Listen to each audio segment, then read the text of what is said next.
বর্ষা আমার একটা গেঞ্জি রয়েছে, এটা দুই হাত লেগো খালা হয়ে গেছে, পুরা খালা। দেখাই আমি কেন ফরাম, সারাদিন কাম করে একটু সময় খাই ফরার লেগে, এটাও দিতে হয় না নি এখন। তোমার বোনটা গিয়া কো দুই তো সারাদিন খালি একটা আমার লগাই কেন গেঞ্জি করো। ইচ্ছা গো মাই আমার পাপ হইছে। কিতারে হুঞ্চ জুতই কিতা কইছে তে এটা তুই দুইয়া দে, সারাদিন কিতা মোবাইল টিপাস কিতা খালি।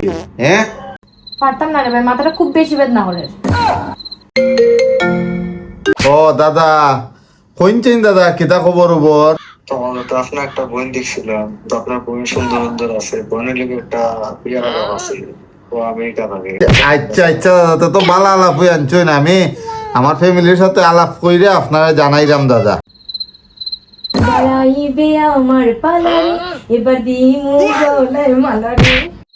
এ ভাই তুই যে হচ্ছে কাপড় দিতাম আর কিছু লাগবো নি, আর কোনো কাম আছে নি, খোঁজ না খ খ। তোর নু মাথা বেদনা আছিল বে, আকল গটকের নাম উনিলছস, কল যে দিছে ওখানে এক গাঠি কাপড় লই আইছস না কিতা? তুমি পাগল, তাই বিয়া লাগাই তাই সারাদিন কিচ্ছু দেখো না, সারাদিন মোবাইল টিপায়। অশিক্ষিত ফুড়ে একটা শাশুড়ির মাথা খাইবার লিগা বিয়া করাই তাই, আর আমরা মাথা তাই পড়তো পড়ে।